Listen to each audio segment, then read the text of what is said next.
기립성 어지럼증이라고 했죠. 그러니까 기립성 저혈압, 기립성 어지럼증이라고요. 누웠다가 일어날 때 갑자기 핑 도는 경우 있잖아요. 그래서 전정신경이 약할 때라든지 이석일 때도 자세를 바꿀 때 어지러울 수가 있으나 지금 기립성 어지럼증인 경우에는 귀 안에 있는 전정신경하고는 상관없이 자세를 바꿀 때 몸 안에 어떤 혈액이나 체액의 변화에 의해서 신경학적인 변이가 오면서 어지럼이나 혈압이 떨어지는 걸 말하는데, 평소에 누워 있다가 수는 순간에 이 중력에 의해서 압력이 밑으로 쭉 내려가지 않습니까? 그러면 그 뇌 안에 있던 혈액하고 산소가 아무래도 밑으로 내려가겠죠. 몸 아래나 팔 끝이나 다리 끝으로 압력이 쭉 내려가면서 혈액이나 산소도 빠지게 되거든요. 그러면 일시적으로 뇌에 빈혈이 오잖아요. 그러니까 인체는 그걸 원하지 않죠. 그래서 항상성에 의해서 바로 혈압을 올려서 브레인 쪽으로 산소와 혈액을 올리게 하는 거거든요. 이 목 안에 있는 경동맥이라고 있죠. 이 경동맥 속에 보면은 압력을 측정해서 마치 센서처럼 작용하는 수용체가 있는데, 그걸 압력 수용체라고 합니다. 경동맥 바로 안쪽에 있어요. 그래서 우리가 눕거나 움직일 때마다 경동맥을 통해서 혈액이 흘러갈 때 이 압력 수용체는 실시간으로 24시간 관찰해서 뇌 안에 있던 그 혈액이 내려갈 것 같으면은 바로 압력을 줘서 위로 올리는 작용을 하는 게 경동맥 속에 있는 압력 수용체가 하는 일입니다. 그런데 어떤 이유 때문에 이 압력 수용체의 기능이 떨어지면, 특히 나이가 드시면 이 경동맥 자체가 굉장히 경직되고 센서의 역할을 잘 못하고 죽상동맥경화라든지 이런 혈관벽이 노화가 되면은 움직일 때마다 이 혈관벽 속에 있는 이 압력 수용체 센서가 굉장히 과민하게 되거든요.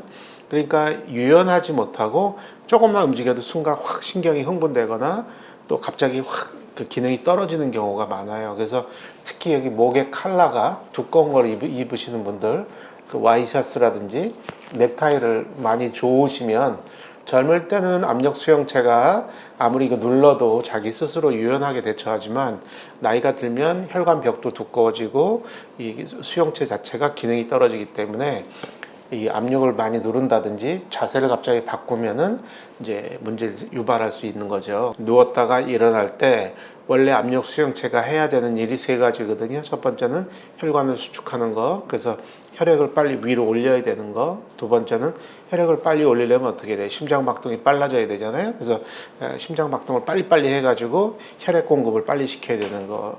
세 번째는 그 몸 안에 있는 혈액 속이나 뇌 안에 있는 교감신경을 흥분시키는 에피네프린, 노르에피네프린을 흥분시켜 가지고 빨리 주변에 있는 복강동맥에 있는 혈관을 수축한다든지 해서 빨리 위로 혈액을 올리는, 이렇게 세 가지 작용을 원래 하는데, 만약에 나이가 많으시거나 경동맥에 죽상동맥 경화가 있거나 압력 수용체가 뭔가 잘못됐으면 이런 세 가지 작용을 못하기 때문에 누웠다 일어날 때 순간 혈압이 오르지 못하고 바로 혈압이 떨어지거나 비슷한 혈압이죠. 누웠을 때 120에서 80이라면 우리가 딱 서면은 3분 내로 측정을 쭉 했을 때 섰을 때는 최소한 120, 80보다는 높아야 되거든요. 가령 120에 80인데 섰을 때 110에 70이거나 뭐 100에 60이거나 이렇게 오히려 섰을 때 낮아진다는 거는 첫 번째 경동맥의 안에 있는 그 압력 수용체 기능이 떨어져 있구나 라고 생각할 수 있고요. 근본적으로는 오랫동안 스트레스를 받으면 콩팥 위에 있는 그 부신이라고 있죠. 그 부신의 기능이 떨어지거든요. 부신이 해야 하는 일은 누웠다가 일어날 때 순간 압력을 줘야 되는데, 부신 기능이 떨어져도 압력을 못 주고 혈압이 올라가지 못하고 떨어지죠. 그래서 기립성 저혈압, 기립성 어지럼증은 이 경동맥 속에 있는 압력 수용체와 부신이 상호 작용을 제대로 못해서 첫 번째로 올 수 있다. 두 번째는 뭐냐? 몸 안에 있는 체액이 많지 않을 때도 역시 어지러울 수 있다. 그런데 체액이 많지 않은 경우는 뭐 물을 많이 안 마시거나 연세가 드시면 수분이 흡수가 잘 안 되죠. 아니면 물을 안 마시거나 아니면은 혈압약을 많이 드시는데 그 이뇨제가 들어있는 혈압약, 아니면 이뇨를 시키는 약을 살을 뺀다고 내지는 부기를 뺀다고 또 이뇨제를 쓰시는 경우, 또 땀을 많이 흘리셔서 체액이 자꾸 밖으로 나가는 운동을 많이 하시는 분들, 이런 분들은 체액이 부족하고 혈장이 수분이 부족하게 되죠.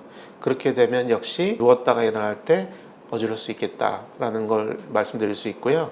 그리고 이제 연세가 드시면은 몸 안에 그 수분도 많이 이제 부족하신 것도 있고, 말씀드린 이 경동맥 속에 있는 압력 수용체 기능이 떨어지는 것도 있지만, 연세가 드셔서 근육이 없거나 근육이 있어도 힘이 없는 경우에 이런 밑에서부터 펌핑해서 위로 올리는 작용이 떨어지기 때문에 정맥 속에 있는 피가 심장으로 못 올라가면서 이것조차 어지럼증의 원인이 될 수 있다. 그래서 이제 다리 쪽에 있는 근육을 조금 더 오랫동안 운동시키는 게 중요하다.